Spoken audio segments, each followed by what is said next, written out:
Ito ang Broad Streamcast Communicators, ang naiiba at kakaibang plataporma sa digital broadcast. Mula Luzon, Visayas, Mindanao hanggang sa iba't ibang dako ng mundo. Broad Streamcast Communicators, ang sandigan ng sambayanan mula sa walang labis at walang kulang na pagbabalita, paglilingkod, maglalahad ng mga mapagbuong komentaryo at usaping pambayan para sa kapakanan ng karamihan. Broad Streamcast Communicators, tuwirang maglilingkod ngayon hanggang sa susunod na henerasyon.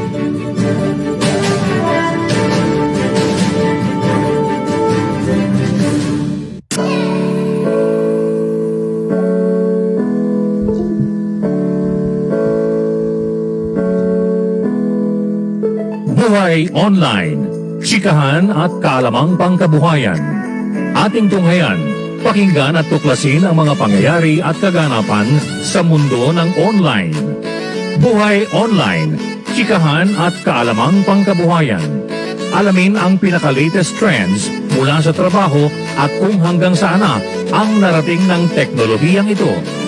At ngayon, narito na ang ating host, ang ating Techie Mami, si Jaye C. Bautista.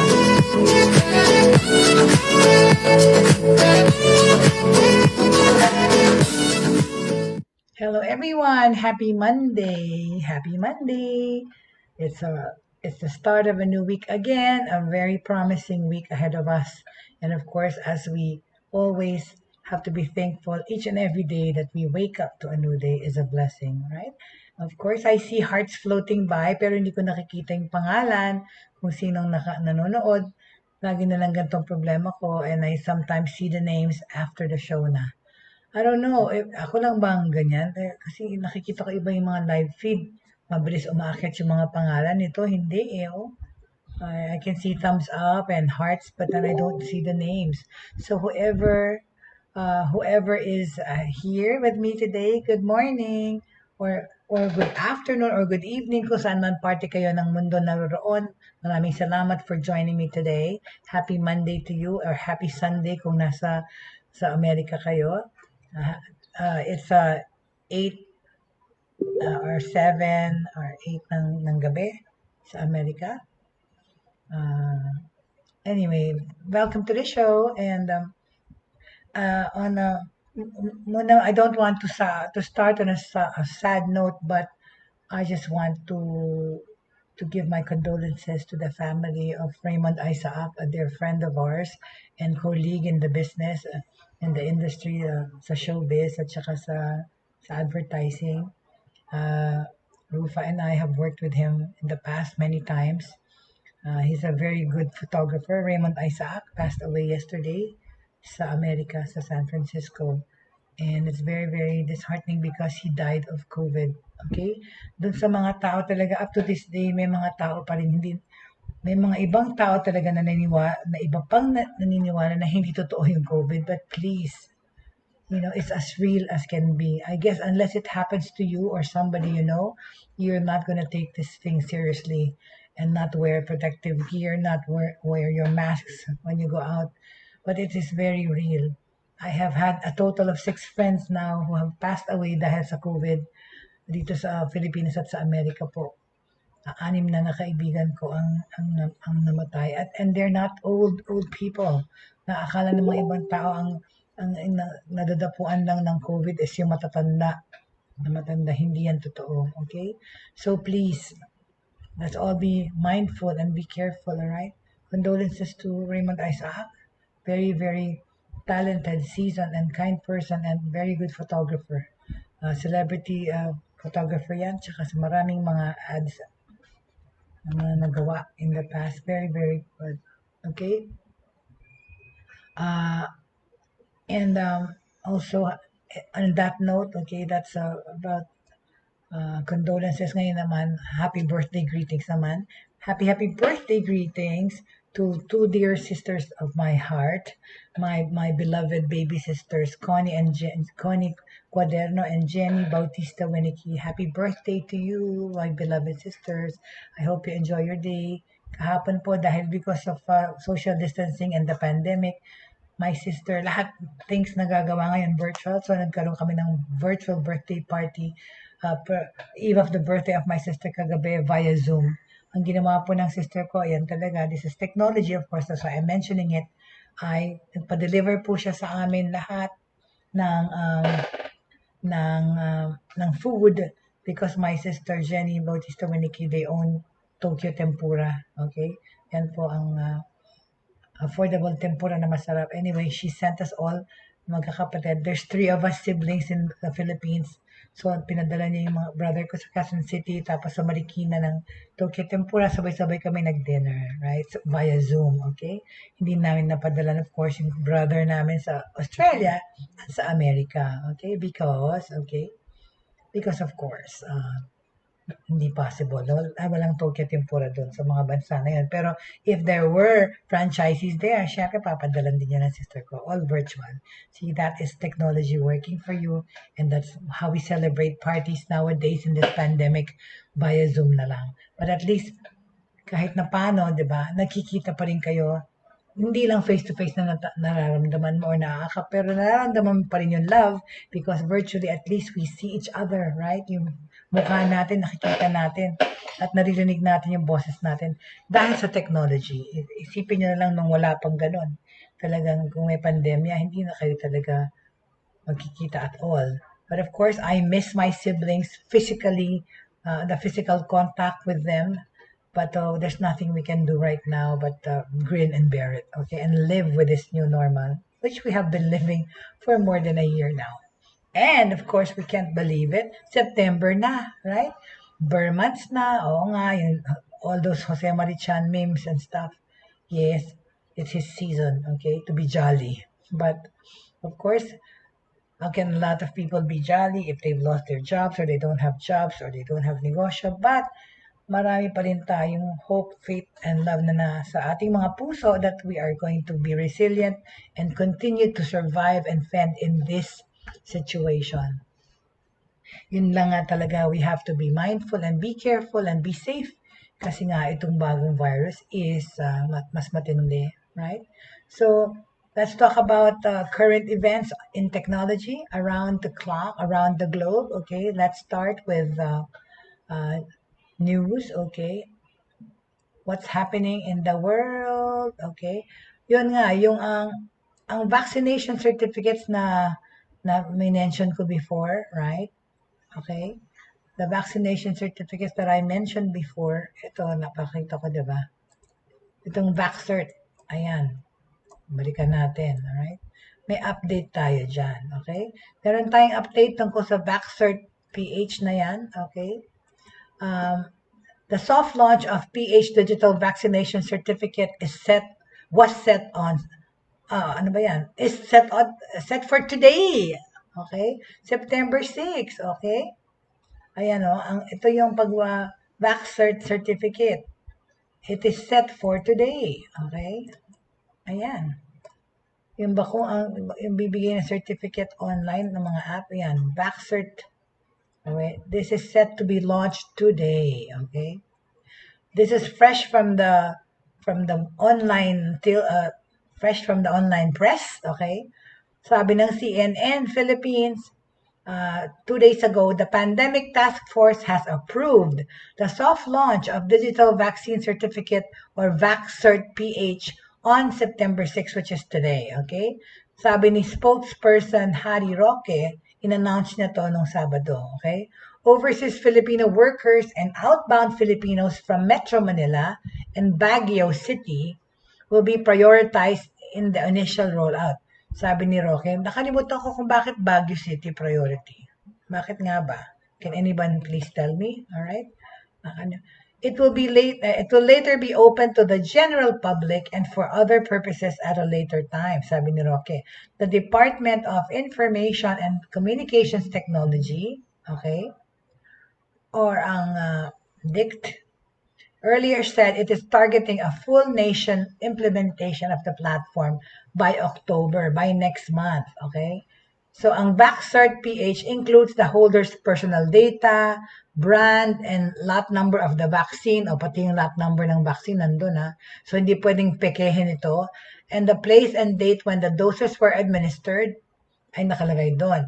It also contains a QR code that will be used to match data in the Vaccination Information Management System, a central database serving all local government units. To applicable kaya to sa global or pwede mong pakita, I guess, sa airport pag magbabiyahe ka? I think so. I'm not sure. Can somebody please answer my question and help, okay? So, yan ang itsura, alright, ng ating Vaxcert. Magbibigay ng QR code, okay? It's actually an app you can download to put in on your mobile phones. Cool yan, right? There, we're in, okay? The vaccine certificate will have a QR code and it will show you the doses that you got, pati lot number ng gamot na binigay sa inyo, tsaka kung anong gamot yon, at kung kailan kayo at saan binigay, okay? At yan, fully vaccinated. I think this is very cool. So today, launch ito, pero applicable sa Metro Manila, tsaka Baguio. So hindi ako kasama Pampanga ko. Wala na ako sa Metro Manila. But anyway, all right. Okay, there you go. So that's the latest news on the vaccine certificate. That's good news. Okay, very good. Okay, so going back to the latest developments in technology. All right. So that's my news regarding that. Okay. Pinag-uusapan pa rin yung granular lockdown. Okay, how that's going to be effective. Well, okay. What can we talk about regarding technology pa? Muna yan, pinag-usapan yung ating Vaxcert. In the health, okay, health department technologically, we just made some breakthroughs about that itong past week, okay? So, what are we going to talk about next? Okay, tanggal na muna natin sa pandemic yung ating, ang ating interest. And let's talk about the breakthroughs, okay? Regarding artificial intelligence, okay, let me do this, okay. Of course, artificial intelligence plays a big role in our future and our present situation and living conditions, okay. Latest, okay, news is ang implantable AI system developed for early detection and treatment of illnesses. O, di ba maganda yan? An implantable AI system was developed to detect the early treatment of illnesses. Maganda yan. Okay, I think that is a good breakthrough. All right. Artificial intelligence, okay, or ang AI will fundamentally change medicine and healthcare. And it already is, di ba? Diagnostic patient data, kunyari, from ECG to EEG, pati sa X-ray images can be analyzed with the help of a machine learning system. So, that, yung mga sakit, okay, pwede nang ma-detect to maaga pa lang. Pwedeng maagapan, in other words, right? Diseases can be detected at a very early stage based on subtle changes, okay? However, itong i-implant, no? Implanting AI or artificial intelligence within the human body is still a major technical challenge, okay? Kasi ito na yung nung araw pinag-uusapan ng futuristic things, 'di ba? Baka may implant na sa brain natin para 'di ba? Para hindi na natin kailangan gawin, iisipin na lang natin mangyayari na, right? Ito naman, ma-detect na yung early disease kung meron kang sakit. But then implanting AI within the human body nga is still a major technical challenge. TU Dresden scientists at the chair of optoelectronics have now succeeded for the first time in developing a biocompatible, implantable AI platform. Oh my God. Implant na yun, nalagay na sa katawan natin. That classifies, okay, itong implant na to na na-invento nitong mga scientists ng optoelectronics, okay? They have now succeeded for the first time, okay, in developing this biocompatible, implantable AI platform. It classifies in real time healthy and pathological patterns in biological signals, such as yung heartbeat. Oh my God, right? Nadidetect nito pathological changes, okay? Yung changes sa body natin, sa sistema natin, even without medical supervision. Katakot, no? Pero nakakatakot, pero nakaka-excite. Yung mga robot, yung AI na computerized na ang pagdedetermine. Hindi na, huwag naman ganun, parang hindi na kailangan yung doktor without medical supervision. The research results have now been published in the journal Science Advances. Pwede nyo mabasa doon, okay? Science Advances. Okay? Yung results ng research na yan, naka-post na doon, okay? Excuse me. In this work, yung research team led by Professor Carl Leo, Dr. Hans Kleeman, and Matteo Cucci demonstrates an approach for real-time classification of healthy and diseased biosignals, okay, based on a biocompatible AI chip, okay? It's a computer chip na ilalagay sa katawan. They use, excuse me, polymer-based fiber. Polymer, di ba yan ginagawa sa parang, mukhang parang ceramic, parang plaster? Anyway, they use polymer-based fiber networks that structurally resemble the human brain. Oh my God. And enable neuroformic AI principle of reservoir computing. Okay? Masyadong technical yung mga terms. Ibig sabihin basta nag-simulate sila ng brain, okay? Doon nila, ayun ang ginamit nila, okay? Para mag-enable ng yung AI mag-compute, right? Para simulate nila yung brain anyway, okay? So the random arrangement of polymer fibers forms a so-called recurrent network, which allows it, okay, to process data analogous to the human brain. So, nag-simulate nila yung brain para tinignan nila nga kung paano magpapadala ng signals, okay, sa human brain. The non-linearity of these networks enables to amplify even the smallest signal changes, which, in the case of a heartbeat, kunyari, no, for example, yung heartbeat, they're often difficult for doctors to evaluate. However, the nonlinear transformation using the polymer network makes this possible without any problems. Talaga, mas madali daw ma-determine yung heartbeat because of this robotic brain kuno or the test na ginawa, right? Dito sa mga trials, the AI or the artificial intelligence was able to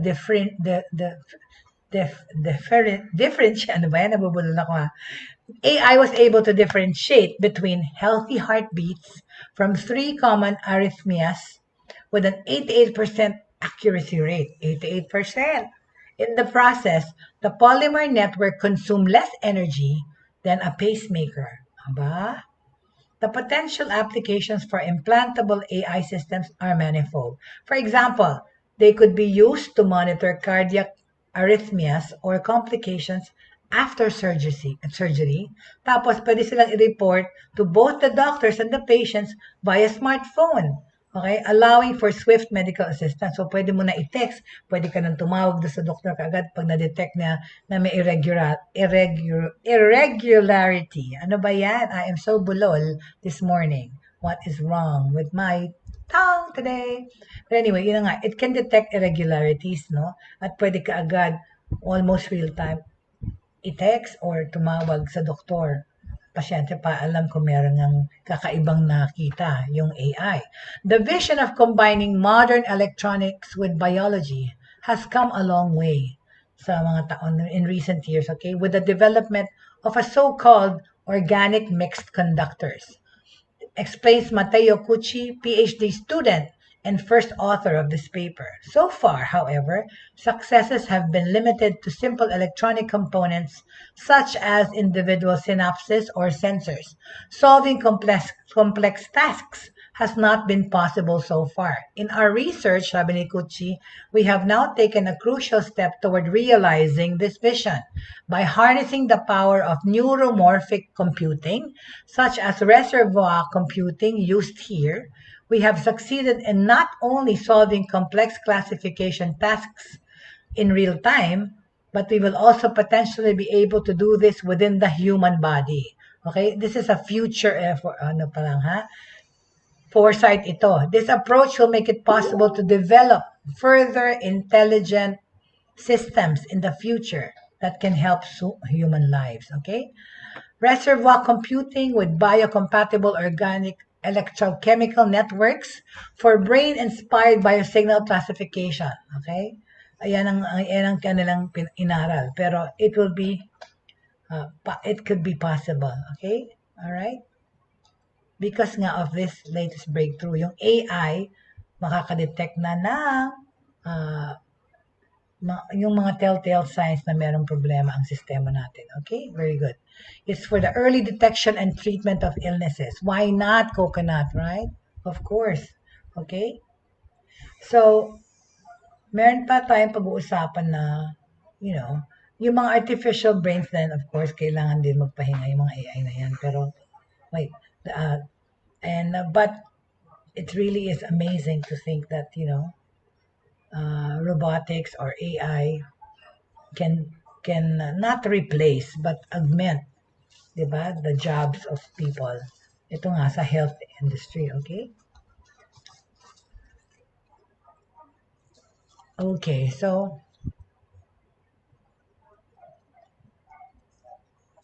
in the health department pa rin, okay, technology breakthrough. Dito naman sa pediatrics, okay? They're saying that hold on, okay. Hello there. Good morning. Welcome to the show. I can't see the names pa rin. Hindi ko nakikita yung mga pangalan, pero maraming salamat po for joining me this morning. Alright? Okay?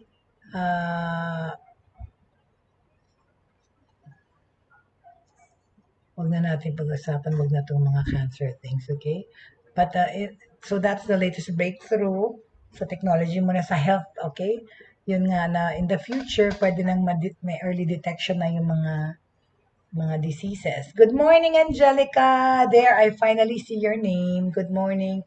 And yes, we look forward to having a blessed week and productive week for everyone, Miss Angelica. Right? Very good. Kwentuhan mo naman kami ng mga adventures mo. Okay, very good. So, the other things we want to talk about, okay, is, of course, yung successful launch ng Maya 3 and Maya 4, na pag-usapan na natin yon, yung mga kagalingan ng Pinoy, okay? Let's talk about, on that note, yun namang aerospace, okay? Sabi nila, alright, a few days ago, news came about that Planet 9 may be out there. Here's where we need to look, okay? There are 8 known planets in the solar system ever since Pluto was booted from the plug. Tinanggal na yung Pluto, right? But for a while, there has been some evidence that there might be one more planet daw. A hypothetical planet 9 lurking on the outer edge of our solar system. Okay? So far, this world, kunyari, hindi pa natin na-discover yan, but a new study has pinned down na baka meron pang isang planet out there. Okay? The evidence for Planet 9 comes from its gravitational pull on other bodies. Okay? This is news coming from Space News. Okay? Sa SciTech Daily. SciTech Daily said, yun na nga, there might be another planet. Okay? If the planet exists, okay, its gravity will affect the orbits of the other planets. Oh no, okay? Because the evidence for Planet 9 comes from the gravitational pull on other bodies. So, if something happens to be kung parang merong humihila sa isang planet, just do a bit of math to find the source. This is how Neptune was discovered, okay? When John Couch Adams and Urbain Le Verrier noticed independently that Uranus seemed to be tugged by an unseen planet. Kaya na-discover si Neptune, okay? In the case of Planet 9, alright, bigyan ko kayo ng, let me see. Let me just have a quick picture, okay? Yung pinag-uusapan natin, aerospace or Planet 9 na sinasabi. There might be a Planet 9, a 9th planet. Okay. Let me just grab the picture, my friends. Hold on, please. Pasensya na. Planet 9. Alright. Okay, I'll just grab it. Okay? Pasensya lang po. Anong ulam nyo today? Anong lunch na ulam nyo? Kami, we're having bistek Pinoy. Okay? That's what we're having for lunch. Okay, so here's Planet 9. Okay? Ayan ang pinag-uusapan natin ngayon. Alright? So, okay? So, what I'm saying is that, yan, Planet 9. Alright? They've discovered that they're saying that there might be a ninth planet. Kasi, okay, in the case of Planet 9, we don't have any gravitational effect on a planet. What we do, sabi nila, nitong mga nag-research, we do see is, what they see is an odd clustering of small icy bodies in the outer solar system known as Kuiper Belt objects, or KBOs. If there were no planet beyond the Kuiper Belt, you would expect the orbits of KBOs to be randomly oriented within the orbital plane of the solar system. Pero, nakakita sila ng irregular things. We see lots of KBO orbits are clustered in the same orientation. So, it's possible that this is due to random chance, but that isn't likely, okay? Noong 2016, the authors looked at the statistical distribution of the KBOs and concluded the clustering was caused by an undetected outer planet. Okay? So based on their calculations, this world has a mass of 5 Earths and is about 10 times more distance from the Sun than Neptune. The paper even calculated a broad region of the sky where the planet might be. So up to now, since 2016, meron silang speculation na merong Planet 9 pero hindi pa nahahanap. But searchers, kasi noon nga, searchers turned up nothing in 2016. This led some to conclude a planet doesn't exist. Orbital oddness doesn't prove a planet exists, okay? Others went so far as to argue Planet 9 doesn't exist, but we can't see it because it's a primordial black hole, okay? So this new study re-examines the original work in light of the criticism it received. One big criticism na natanggap nila is that outer solar bodies are difficult to find, so we look for them where it's convenient, okay? The clustering effect we could see just be due to biased data. Taking observational bias into effect, yung authors find that the clustering is still statistically unusual. Okay? So, one interesting aspect of the study is that the newly calculated orbit paths puts Planet 9 closer to the Sun than originally thought. Okay? So, this is odd because if it's closer, then we should have already found it, right? Sabi ng authors, they argue that observations thus far have ruled out that the closest options for Planet 9, which helps narrow down its possible location even further. So, kung nag-i-exist itong planeta na to, it should be detectable by the Vera Rubin Observatory in the near future. Kasi mas malapit daw sa Sun eh.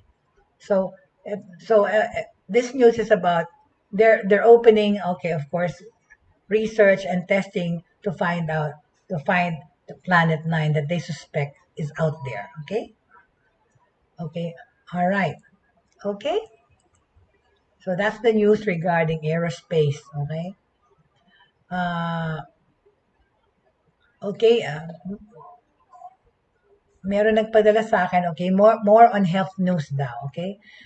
Okay, of course, this is good to know. That's why I'm going to mention it. Okay? Sinabi nila, it's not just COVID-19. Most respiratory viruses actually are spread also by aerosols.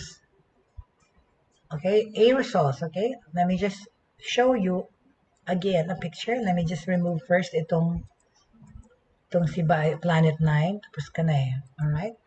And let me show you, because this is important news to learn. Alright? And let us just show you what I'm talking about. Hello there! Welcome our friends to the show. I don't see your names, but hello, whoever you are. Maraming salamat sa sinasamahan niyo ako ngayong umagang ito on a busy already Monday morning. All right. And we just finished talking about aerospace and balik tayo sa health because I just got some information, right, regarding, they're saying that COVID-19 is actually spread by aerosols, okay? Let me just, please put this.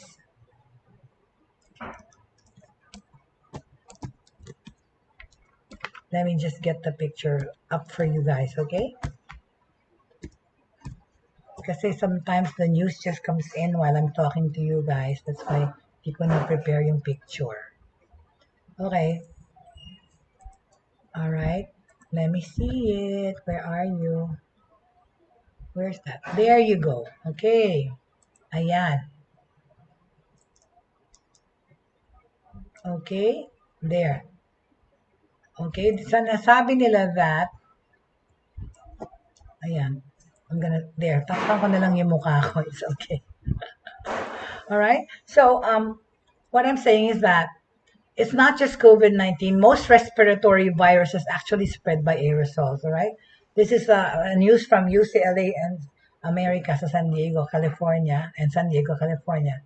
Okay, conventional wisdom on viral disease transmission needs revision, okay? Because SARS-CoV-2, the virus behind today's global coronavirus pandemic, spreads primarily by inhalation of virus-laden aerosols at both short and long ranges. And the comprehensive new assessment, okay, ng respiratory viruses finds that many others probably do as well. SARS-CoV, MERS-CoV, influenza, ayan, measles, and the rhinoviruses that cause the common cold can all spread via aerosols. Aerosol yung mga can na may spray. Diba? That can build up an indoor air and linger for hours. Oh my God. So, pag nagano ka ng air freshener, nag-spray ka rin ng Baygon, okay? And it will linger for hours. An international interdisciplinary team of researchers has reported this in a review published in Science, okay? Sa Science na website or news or platform. So, noong August 27, 2021.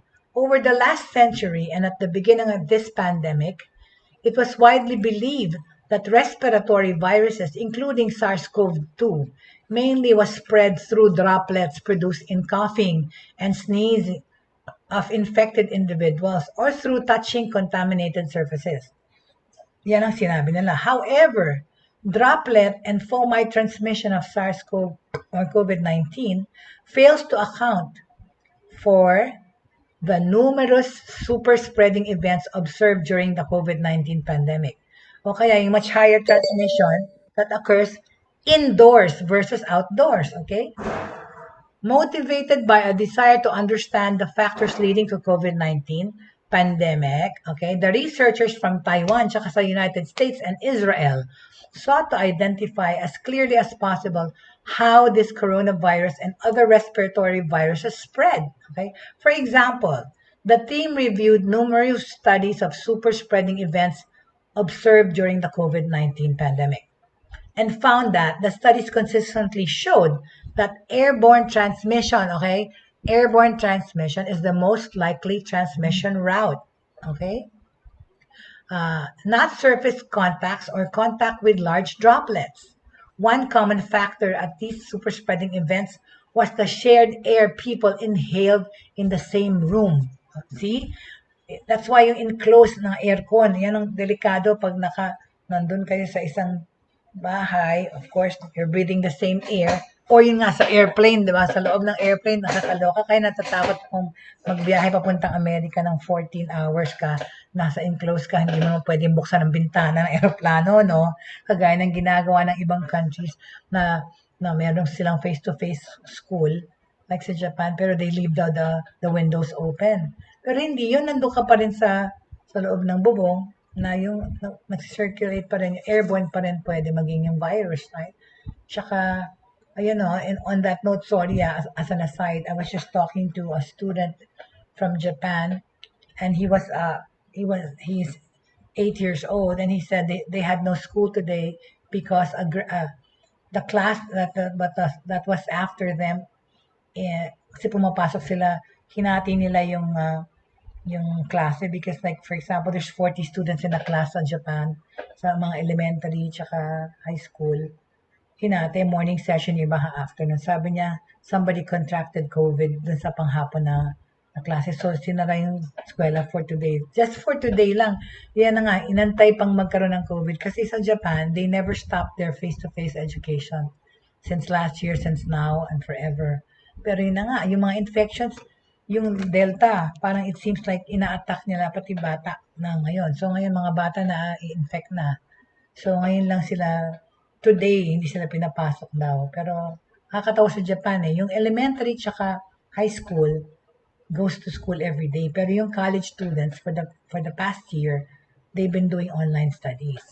And of course, Japan is doing this because yung gobyerno na is very lang on masyadong mas concerned sa economy. Kaya nga nag-Olympics pa dun, di ba? Kahit na nagkaroon ng mga infections at lumala ang infections sa Japan. Kung nung araw, hundreds lang a day ang infected, thousands na sa kanila. Tokyo alone, alright? Anyway, so going back to this virus, okay? And these findings na pati sa aerosol cans na nakakalat ito, motivated by a desire to understand the factors leading to COVID-19 pandemic, researchers from Taiwan and the United States sought to identify nga, as clearly as possible how this coronavirus and other respiratory viruses spread. Okay? And now they found out nga that it's also spread through aerosol. Okay? For example, the team reviewed numerous studies of super spreading events observed during this pandemic and found the studies consistently showed that airborne transmission is the most likely transmission route pa rin. Not surface contacts or contact with large droplets. One common factor is the shared people inhaled, the shared air, yun nga, na na-inhale ng mga tao in the same room. Like I said, air-conditioned rooms, air-conditioned classrooms, airplanes, right? Restaurants na sarado. Many were linked to crowded locations, okay? Exposure, durations of 1 hour or more, okay? Yan ibig sabihin. Exposures of 1 hour or more. Diyan ka na, yan, breathing the same air, right?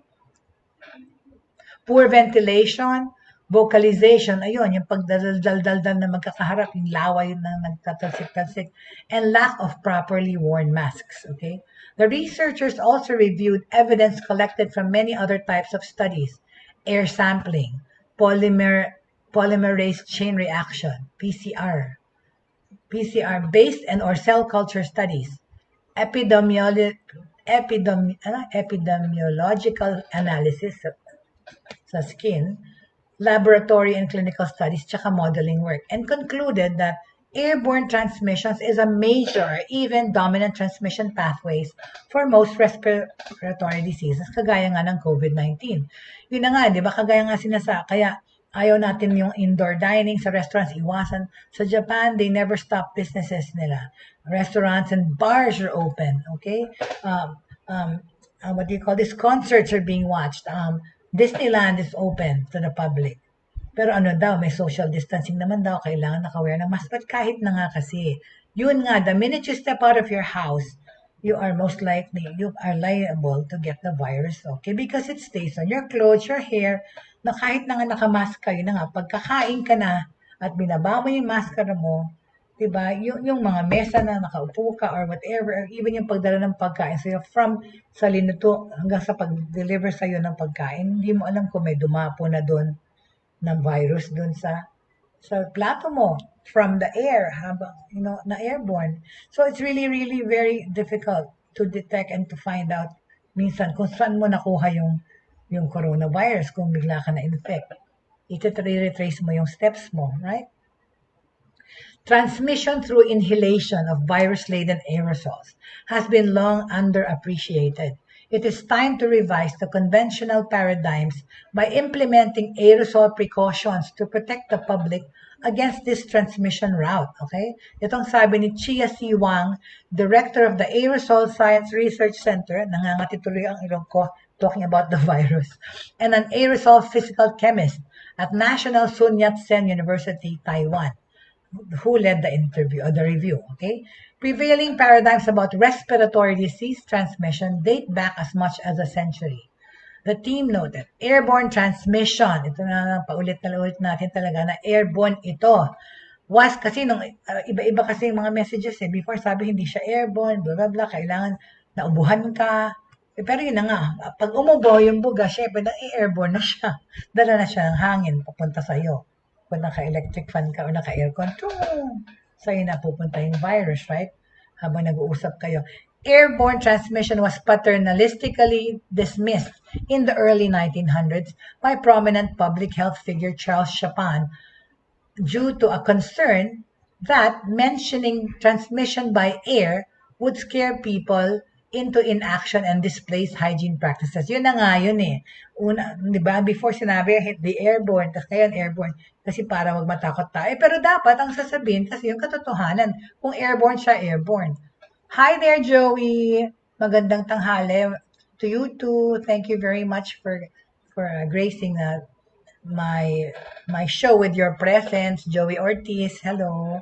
At doon sa mga nagpapadala ng puso at ng mga thumbs up na hindi ko nakikita yung mga pangalan, nakikita ko na lang pag chinek ko yung icon doon ng mga taong nag-like, right?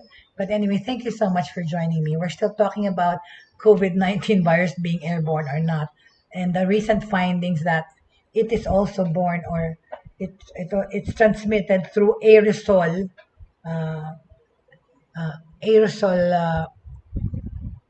ano ba yan? Aerosol yung aerosol na basta yung air na dala ng aerosol spray, yun, dun, pwedeng nandun yung virus na kasakay. Right? In other words, pag nag-spray ka ng air freshener, kasama mo yung virus, ini-spray mo din sa room. Yan ang ibig sabihin na it's brought about by aerosol, okay? Many were linked to crowded locations, exposure durations of 1 hour or more, poor ventilation, okay? Tsaka yung vocalization, yung pag-usap-usap na nagpapalit ng laway na yan o nagtatalsik. At tsaka, of course, lack of properly worn masks, okay? Respiratory aerosols are formed by expiratory activities such as breathing, talking, singing, shouting, coughing, and sneezing. Before COVID-19, the traditional size cutoff between aerosols, which float like smoke, and droplets which drop had been set at 5 um. However, 100 um is a more appropriate size distinction. This updated size better represents the largest particles that can remain suspended in still air for more than 5 seconds, okay? From a height of 1.5 meters, travel beyond 1 meter. Sige, tignan natin. Kunin ko ulit itong graphic, alright? Para makita nyo what I'm talking about, alright? Please bear with me. Ayan, okay? Ito pinag-uusapan natin dito. Hindi para takutin tayo, para malaman natin talaga na, so, ito ngayon, recent studies to, as of September 2. Okay, airborne siya. Alright, airborne siya. At yun nga, dala-dala ng aerosol. Pag nag-spray ka ng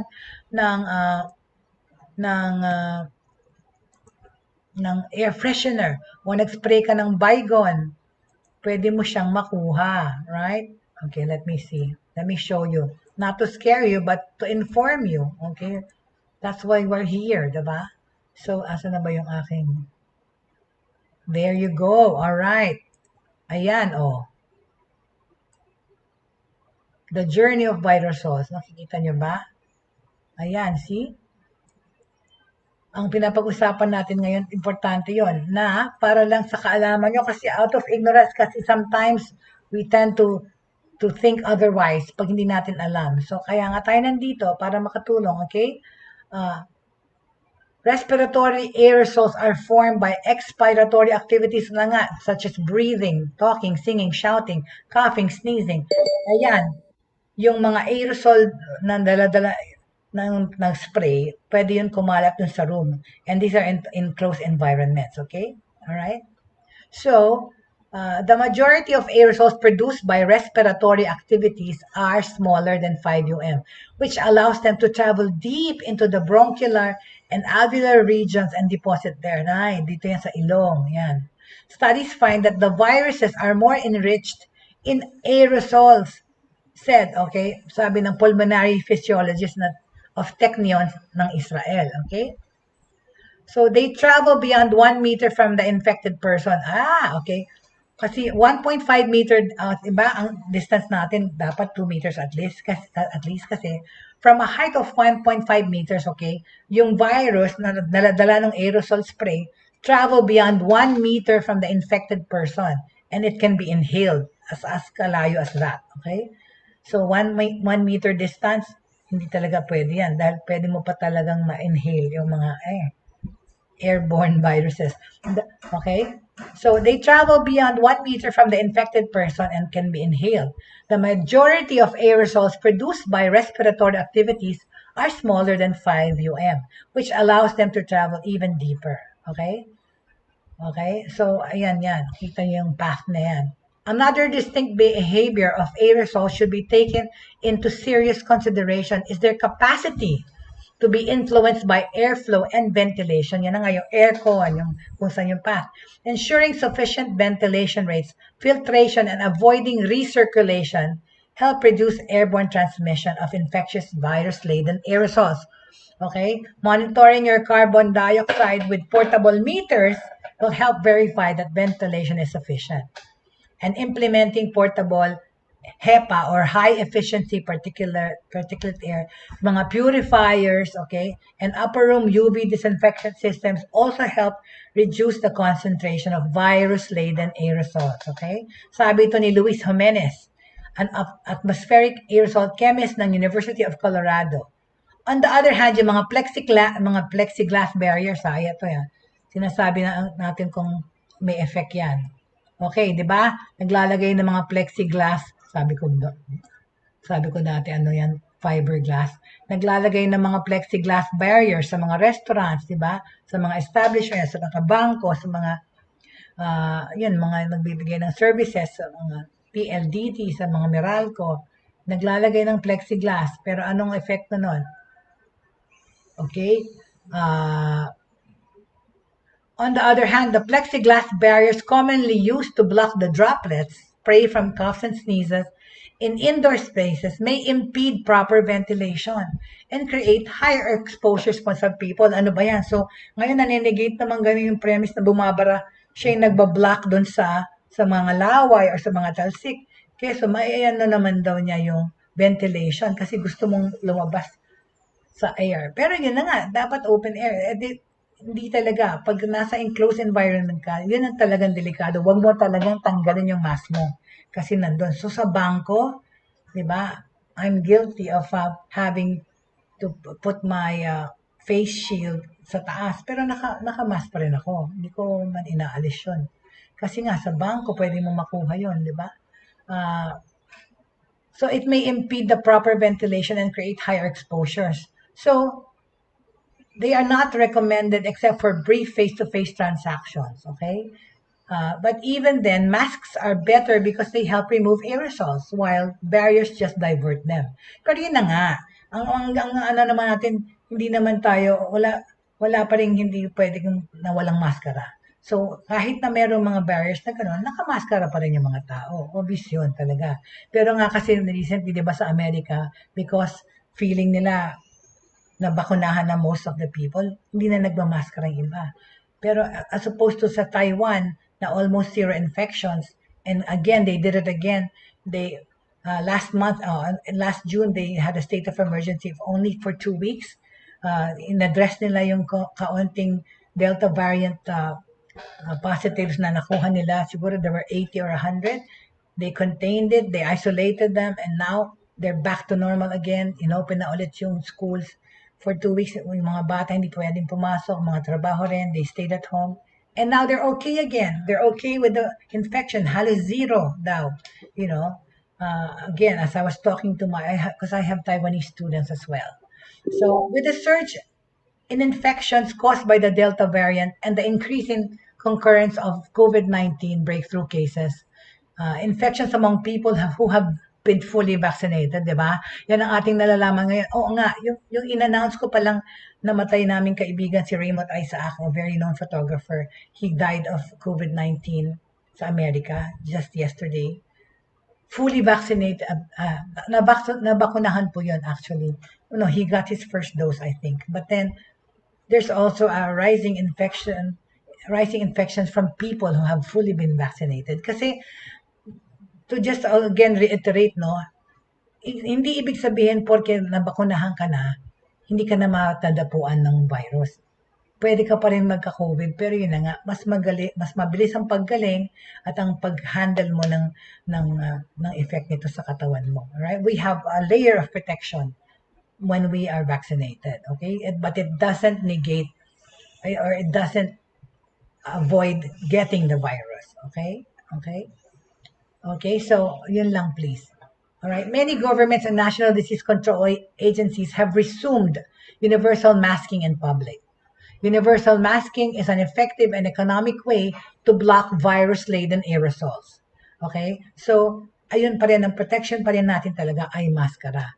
Kaya nga sa Taiwan, kahit na wala na silang halos infections doon, they still, like last year when they were living normally, they were still wearing masks because the virus is still there and it is a fact that we can still catch it. Okay? However, we need to consider multiple barriers to transmission, such as vaccination, masking, and ventilation. One single strategy is unlikely to be strong enough to eliminate transmission of emerging SARS-CoV variants. Okay? So, hindi lang, ibang paraan dapat talaga magtulong-tulong eh. Yung pagmamaskara, pagpapabakuna, tsaka yung dapat well-ventilated ang bahay. Pero yun na nga, dahil sa init, di ba, hindi na maiwasan mag-aircon talaga. Okay? Pero yun, buksan ng mga bintana, huwag magkulong kasi doon mo makukuha yung virus. Kunyari, pag lumabas yung kasambahay mo or whoever, baka dala niya yung virus, ipasok sa tahanan, ayan, nandun na siya. So whether it's settling in your furniture or your hair or whatever.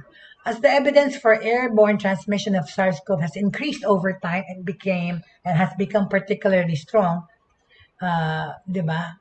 Kailangan natin talagang gawin itong mga measures na ito. Okay? In April and May 2021 this year, the World Health Organization and the U.S. Centers for Disease Control and Prevention acknowledged inhalation of virus-laden aerosols as a main route in spreading COVID-19 at both short and long ranges. Okay, this means that to end this transmission and end this pandemic, decision makers should consider implementing aerosol precautionary measures, including universal masking with attention to mask fit, improving ventilation rates in indoor spaces, avoiding recirculation of contaminated indoor air, okay, installation of air filtration such as HEPA purifiers that can effectively remove airborne particles, and using UV disinfection lamps, okay? What are traditionally called droplet precautions, okay? Yung una nating kaalaman na droplets lang pag daldal, pagtalsik ng laway, pag sneeze sa'yo, pag ubo, okay? What are traditionally called droplet precautions are not replaced wholesale, but instead are modified, expanded, and deployed in a more effective manner in accordance with actual transmission mechanisms, okay? So, having the correct mental model of transmission of this disease, okay, ang karagdagang kaalaman nito ay dapat tayo maging more aware of the things that we have to do, okay? We have to be more aware, okay? More mindful of what we have to do, please. Kasi hindi talaga ito hihinto. At in fact, lumalala pa. In everyday situations, okay, we have to create better guidelines and working, socializing environments can even be, we have to be really mindful. This pandemic clearly just highlights the importance of long underestimated airborne transmission route. So wag nating hindi isipin na hindi ito airborne kasi airborne nga. And the necessity of preserving people's right to breathe clean and pathogen-free air, wala eh. What we have learned from this pandemic also lights up the ways for us to make appropriate changes to enter the post-epidemic era, di ba? We have to prepare ourselves for if matapos man ito, okay? So please, on that note, I'd like to end today's today's broadcast by, of course, reminding everyone to please continue. Kahit na nabakuna na kayo, paglalabas kayo, magmaskara pa rin kayo, right? Tsaka, yun na nga, avoid being in enclosed places where the air, you are breathing the same air with people, lalo na yung mga air-conditioned places na. Kaya alam ko mainit, pero kaya sa Metro Manila, hindi allowed ang indoor dining ulit. I was just talking to my sister, the restaurants there, you can only order takeout or alfresco dining. Kasi nga itong dumadaming infectious ng Delta variant na parang mas mabilis siya mag-spread. And it's attacking families and even children. So on this note, please, all right, please, be careful, be safe, okay? Enjoy your lunch. Kung kayo kakain sa labas, sa labas talaga. Kasi ang pagkain sa labas ngayon ay literally kakain ka sa labas ng building, okay? So thank you so much for joining me today. This has been Jaye Bautista, Buhay Online, talking about breakthroughs in technology and how technology is, of course, affecting our lives on a daily basis. Maraming salamat for joining me, and happy birthday again to my sister Jenny and sister Connie, my adopted sister Connie from New Jersey, and condolence again to Raymond Isaac for his passing at sa family niya. We deeply grieve his passing. We just lost a very talented photographer. Maraming salamat, and enjoy your lunch kung ano man ang lunch nyo today. And of course, huwag nyo palaging kalilimutan na at the end, 3 things remain in our lives, which is faith, pananampalataya, hope, pag-asa, and love for everyone. Okay? Thank you very much for joining me. Tomorrow, balik tayo with more information regarding technology and how it affects our lives on a daily basis. And of course, para sa mga nakakamiss ng aming mga past episodes, please, we are on YouTube. Please like and subscribe and share our page, our channel, our Broad Streamcast Communicators. And happy anniversary to us. It's our 1-year anniversary na. Maraming salamat sa opportunity binigay niyo sa akin at sa aking mga kasamahang broadcasters dito para magbigay ng kaalaman at tulong sa ating mga kababayan. Thank you very much and have a good day po. And I will see you tomorrow. All right? Thank you.